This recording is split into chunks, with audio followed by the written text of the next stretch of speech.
Nous arrivons à l'avant-dernier chapitre des rencontres de cette Web TV du Africa CEO Forum. Et on avait la crème de la crème. Et là, on a la cerise sur le gâteau, s'il vous plaît. Monsieur Abdou Diop. Monsieur Abdou Diop, Managing Director at Mazar in Morocco. Merci beaucoup, sponsor de la cérémonie des awards du Africa CEO Forum. Toujours un plaisir de vous retrouver. On disrupt tout, on se tutoie de te retrouver. Ouais, on se tutoie. Vraiment. Moi aussi, ça me fait super plaisir de te voir et de partager le plateau. On s'éclate toujours. C'est clair, mais avec une petite touche de jalousie. Ton élégance. Tu as un designer qui signe les tenues là. Je sais pas un, plusieurs. Exactement. Avec une très belle tenue. Hier, cette soirée des Awards, alors qu'est-ce que tu en as pensé? Qu'est-ce que tu as trouvé de marquant? L'ouverture? Oui, le spectacle d'ouverture était exceptionnel. Signé par George Monboy. Franchement, je ne connaissais pas, mais c'était un spectacle exceptionnel. Je pense que c'est à partager et c'est des gens à promouvoir. Et encore une fois, on voit le talent Made in Africa et c'est clair, c'est pareil. Hein, on fait la promotion du Made in Africa, les tenues, le talent, tout.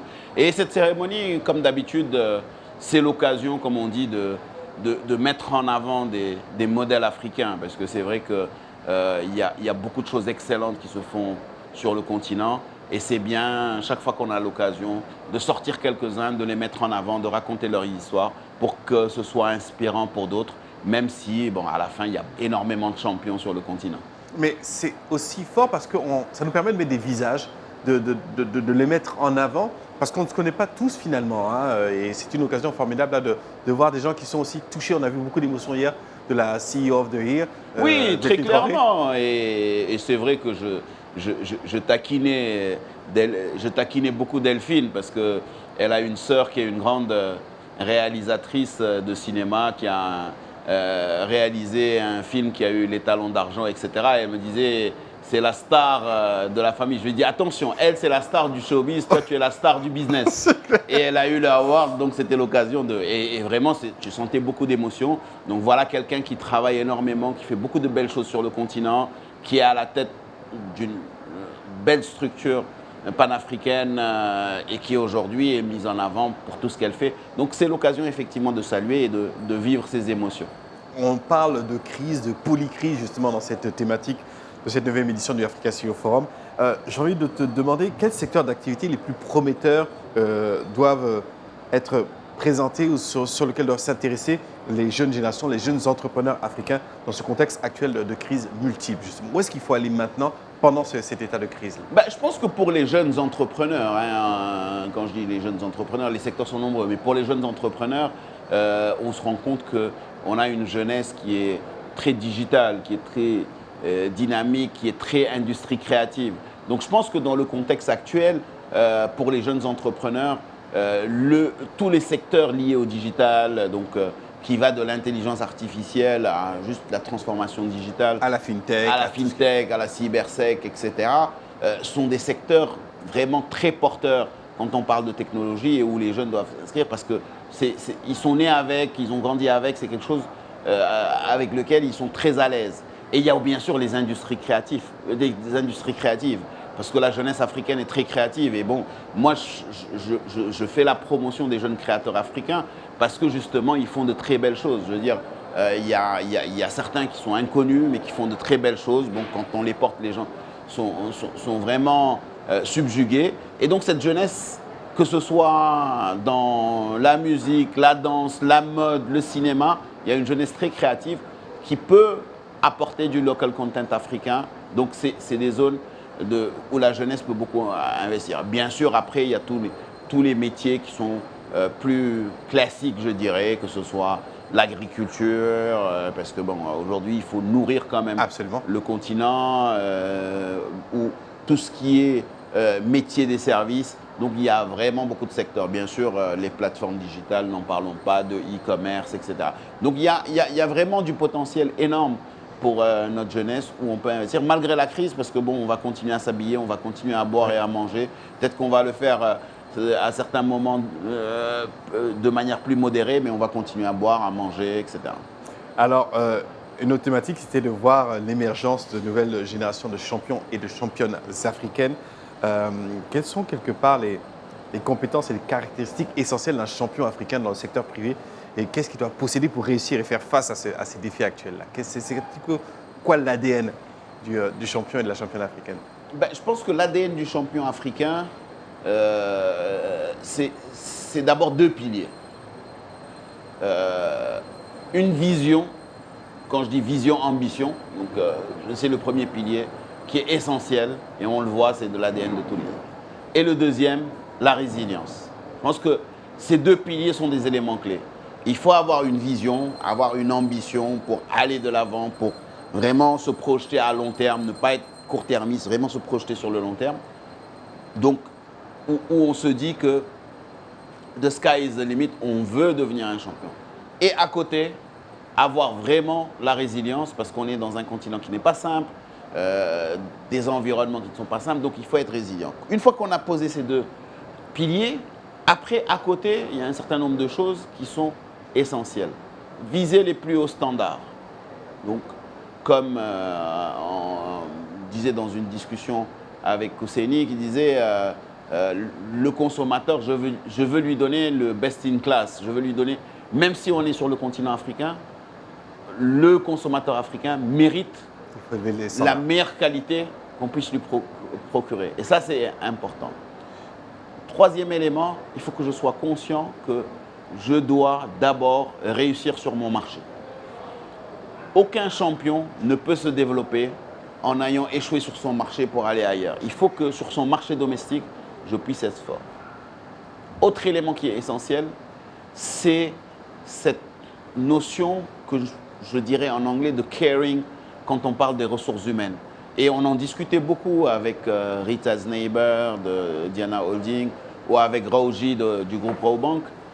La notion de caring, vraiment on a cette intelligence émotionnelle avec nos équipes pour qu'ils se sentent vraiment partie prenante totalement, est un élément essentiel dans cette dynamique. Bien sûr, après, il faut intégrer de l'innovation pour être toujours en anticipation des besoins de nos clients, des besoins des clients en général. Donc, quand on combine tout ça, effectivement, on a l'ADN qui permet d'être un champion. Bien sûr, chaque entreprise a son propre ADN, ses propres valeurs qu'il faut perpétuer. Et c'est souvent la difficulté quand on est notamment dans les family business, c'est qu'on a un ADN que nous avons et comment on passe de cet ADN où c'est du relationnel personnel, où on connaît pratiquement tout le monde, à quelque chose de plus global, où finalement ce lien personnel se perd. Donc comment on transmet l'ADN?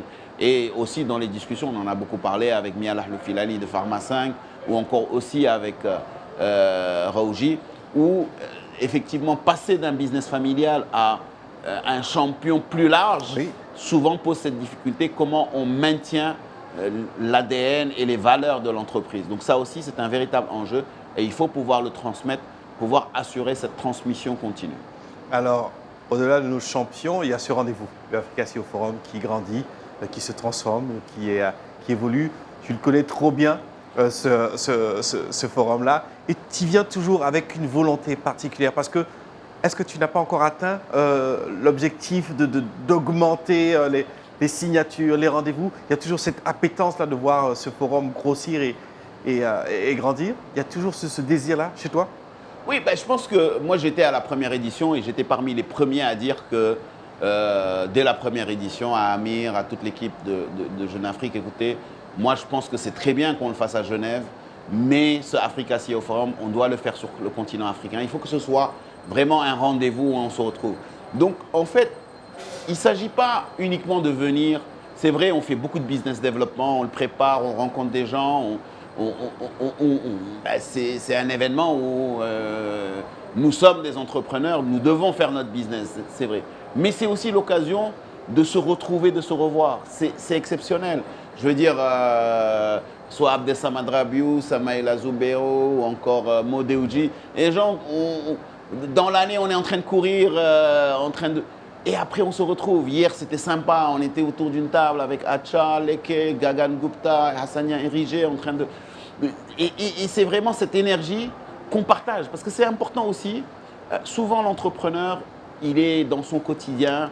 Il y a des moments de solitude, il y a des moments... Et là, quand est ensemble, l'énergie que nous partageons, c'est important et ça permet de reprendre.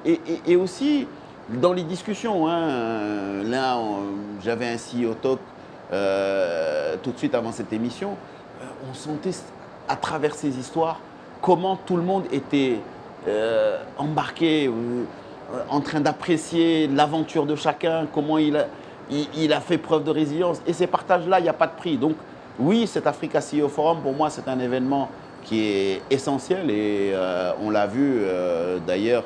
On a fait en sorte que la participation marocaine soit de très haut niveau, oui, avec le chef de gouvernement, avec le ministre de l'Investissement, avec l'agence de promotion. Quelque chose me dit que tu as dû jouer quelque part un rôle dans ça. Mais bon, ça, c'est...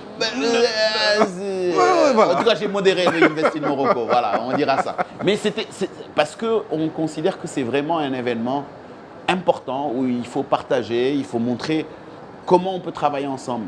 Et aujourd'hui, c'est d'autant plus important qu'on est en train de construire la zone de libre-échange continentale. Je le dis et je le répète, l'Afrique ne se développera qu'avec les Africains, même si on a de l'aide extérieure, internationale, mais d'abord avec les Africains. Et pour cela, il faut que nous soyons convaincus que d'abord, il faut que l'Afrique fasse confiance en l'Afrique. Et c'est ces événements-là qui permettent de le faire. Il faut que nous construisons ensemble des chaînes de valeur complémentaires. Et c'est pour ça qu'il faut qu'on soit ensemble dans ces événements, qu'on puisse discuter et voir comment le secteur privé peut travailler ensemble de différents pays, des entrepreneurs. Donc c'est vraiment des occasions qu'on ne doit pas manquer parce qu'on a beaucoup de choses à construire sur le continent et à construire ensemble. Et c'est ça tous les sens. Et donc moi j'adore parce que c'est l'occasion de discuter. Je veux dire, on était dans un panel où il y avait effectivement un groupe qui est producteur de produits de masse consommation en Afrique du Nord avec un grand distributeur de toute l'Afrique du Sud et les deux ne se connaissent pas et je disais tout simplement vos produits peuvent trouver un distributeur juste dans ce panel. Donc c'est des choses qui sont des réalités et c'est ça qu'il faut qu'on continue à promouvoir pour que les uns et les autres nous puissions travailler ensemble parce que c'est important qu'on puisse créer ces complémentarités de chaînes de valeur, ces joint ventures et surtout qu'on puisse travailler sur cette intégration régionale et continentale. Excellent, merci de mettre autant d'énergie, de foi et de sourire et d'élégance vraiment sur ce rendez-vous-là parce que ça bouge, c'est bouillonnant et c'est ça le Africa CEO Forum. Je crois qu'on va aller là rapidement du côté de du closing ceremony, la clôture. And it's a great time. I would like to say thank you and it's important to be here and to represent all the continent. This is time for the closing ceremony at the Africa CEO Forum. So stay with us and we talk to you later for the closing of the Web TV. À tout à l'heure. Merci. Thank you so much.